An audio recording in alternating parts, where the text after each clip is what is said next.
You, John Fitzgerald Kennedy, do solemnly swear I, John Fitzgerald Kennedy, do solemnly swear that you will faithfully execute the office of President of the United States that I will faithfully execute the office of President of the United States and will, to the best of your ability, and will, to the best of my ability, preserve, protect, and defend the Constitution of the United States. preserve, protect, and defend the Constitution of the United States. So help you God. So help me God.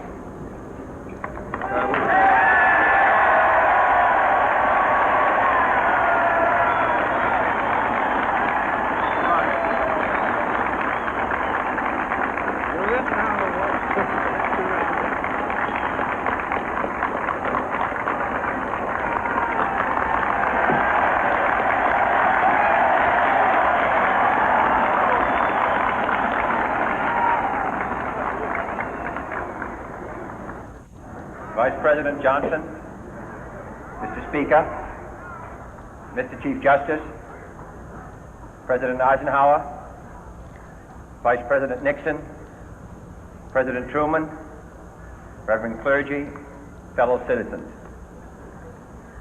We observe today not a victory of party, but a celebration of freedom, symbolizing an end as well as a beginning, signifying renewal as well as change. For I have sworn before you and Almighty God the same solemn oath our forebears prescribed nearly a century and 3/4 ago. The world is very different now, for man holds in his mortal hands the power to abolish all forms of human poverty and all forms of human life. And yet the same revolutionary beliefs for which our forebears fought are still at issue around the globe. The belief that the rights of man come not from the generosity of the state, but from the hand of God. We dare not forget today that we are the heirs of that first revolution. Let the word go forth from this time and place to friend and foe alike that the torch has been passed to a new generation of Americans born in this century, tempered by war, disciplined by a hard and bitter peace, proud of our ancient heritage, and unwilling to witness or permit the slow undoing of those human rights to which this nation has always been committed and to which we are committed today at home and around the world.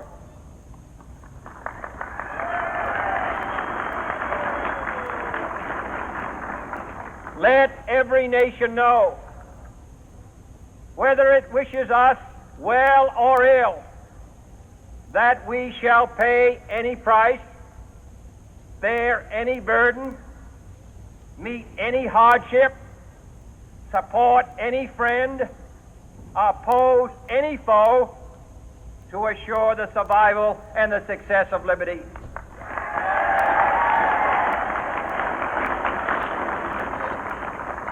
This much we pledge and more. To those old allies whose cultural and spiritual origins we share, we pledge the loyalty of faithful friends. United, there is little we cannot do in a host of cooperative ventures. Divided, there is little we can do, for we dare not meet a powerful challenge at odds and split asunder. To those new states whom we welcome to the ranks of the free, we pledge our word that one form of colonial control shall not have passed away merely to be replaced by a far more iron tyranny. We shall not always expect to find them supporting our view, but we shall always hope to find them strongly supporting their own freedom, and to remember that in the past, those who foolishly sought power by riding the back of the tiger ended up inside.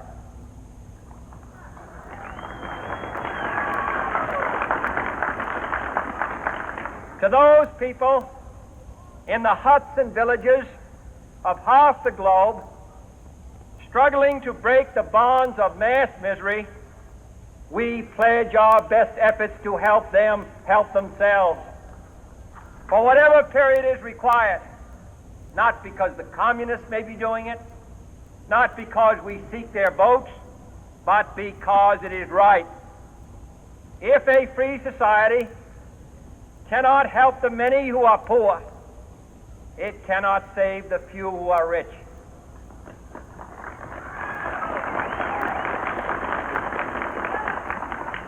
To our sister republics south of our border, we offer a special pledge to convert our good words into good deeds, in a new alliance for progress, to assist free men and free governments in casting off the chains of poverty.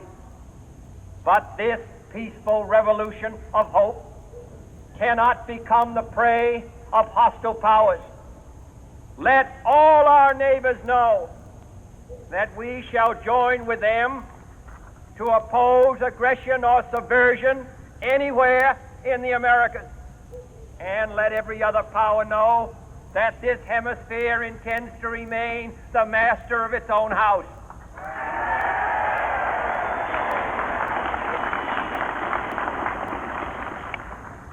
To that World Assembly of Sovereign States, the United Nations, our last best hope, in an age where the instruments of war have far outpaced the instruments of peace, we renew our pledge of support to prevent it from becoming merely a forum for invective, to strengthen its shield of the new and the weak, and to enlarge the area in which its writ may run.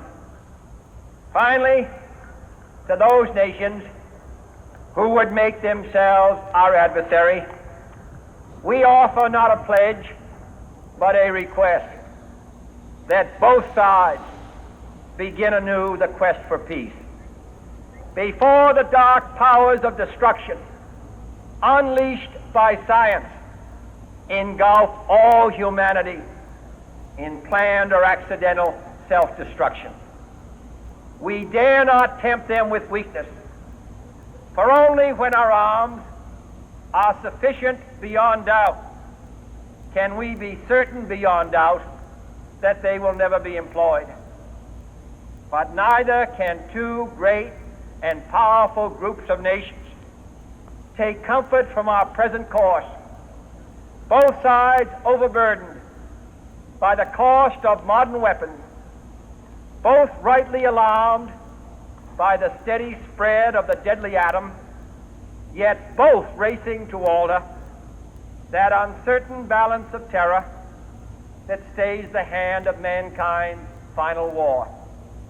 So let us begin anew, remembering on both sides that civility is not a sign of weakness, and sincerity is always subject to proof. Let us never negotiate out of fear, but let us never fear to negotiate.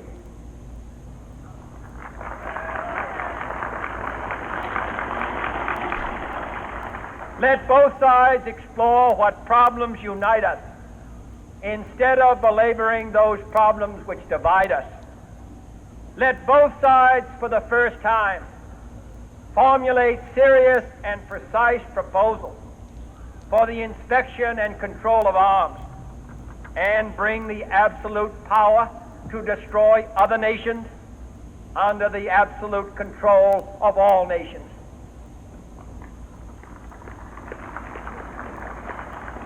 Let both sides